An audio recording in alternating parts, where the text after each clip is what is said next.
ये हमेशा जो रहने वाला कायम दायम ये निराकार परमात्मा, चाहे किसी भी नाम से जो कोई संबोधित करना चाहे, इसकी पहचान करके अपने जीवन को वाकई ही एक सच्चाई से हर पल युक्त कर कर जिया जाए। कैसे इस निराकार के ही फिर आसरे ये जो आज बार बार हम ये थीम का जिक्र सुन रहे हैं, आत्म मंथन, तो यही हर किसी ने, संत ने समझाया है हमेशा कि अंदर अपने एक जर्नी है, एक झांकना है।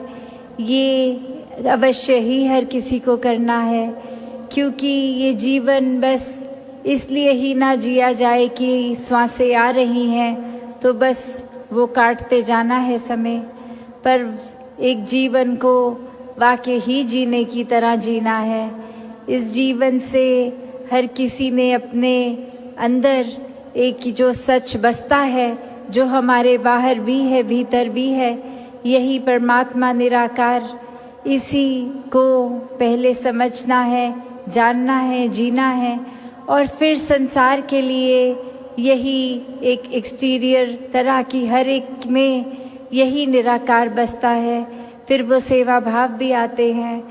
तो कैसे ये आज जो संसार को भी ज़रूरत है कि किस तरह हम वातावरण देख रहे हैं, जो एक किस तरह का होता जा रहा है, और अगर देखा जाए तो सब मनुष्यों को इस परमात्मा ने इस तरह ही डिज़ाइन किया है कि प्रेम का भाव एक सबसे ज़्यादा एक प्राथमिकता में रहे, एक प्रायोरिटी बनी रहे।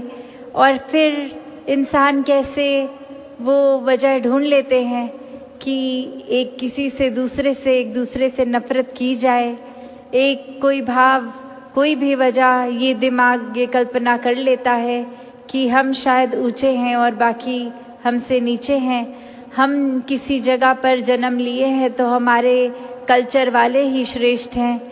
नहीं, ये तो परमात्मा ने पूरी सृष्टि की उपज की है, हर एक की है।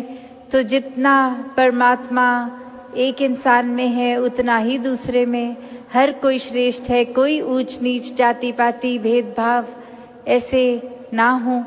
और आजकल जिस तरह एक संसार ने वो रूप ले लिया है कि नए नए, और चाहे टेक्नोलॉजी एक इंटेंशन तो अच्छाई का ही टेक्नोलॉजी डिज़ाइन करने वालों का भी रहता है, पर उसको भी किस तरह दुरुपयोग किया जा रहा है।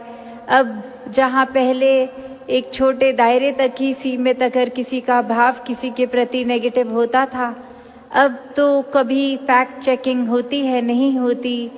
बस एक कुछ नज़र है तो अपनी बात हर कोई बिना एक सच की बुनियाद पे भी फैला देता है बहुत जल्दी।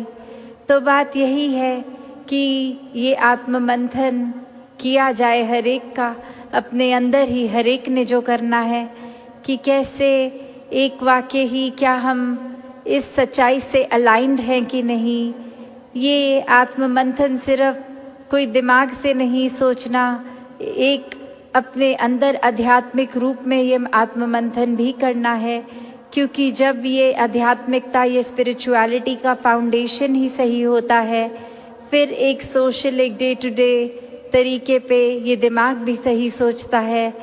तो बात हर किसी के लिए यही कि यही अरदास इस निराकार दातार से पूरे संसार के लिए यही कामना कि हर कोई वाकई ही ये मानवता की राह पे चले, और ये शुरुआत अपने ही अंदर से हो।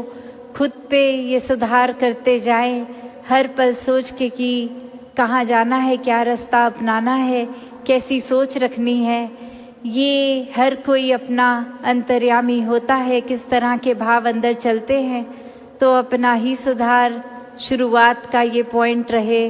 और जब ये एक नियत, एक इंटेंशन होती है हर पल खुद पे काम करने की, तो वही ये स्टार्टिंग पॉइंट जब सुधार का हम है, तो फिर ये आउटर भी एक दायरा बनता है। फिर खुद जो अक्सर बात होती है कि खुद हम सुधरते हैं तो पूरा संसार सुधर जाता है। हमारी सोच, हमारे मन के भाव ठीक रहते हैं तो फिर वैसा ही एक असर हर एक पे आता है, हर कोई उस तरह से फिर उसी रूप में ढलता है। तो ये प्रयास खुद से खुद तक का, ये भीतर की जर्नी है, ये अपने अंदर ये जो आत्म मंथन होना है, इंट्रोस्पेक्शन है, ये हर एक की अपनी है। हर एक ने जब करनी है तो किस भाव से करनी है, फिर वही इसी निराकार का सहारा लेके करनी है। वरना तो ये बुद्धि, ये मन हर पल इतना चंचल है कि कैसे फिर अलग अलग हमें मिनट में अलग अलग सोचों की दिशा में ले जाए। मन के भाव भी एक पल में खुश तो एक पल में गम, एक पल में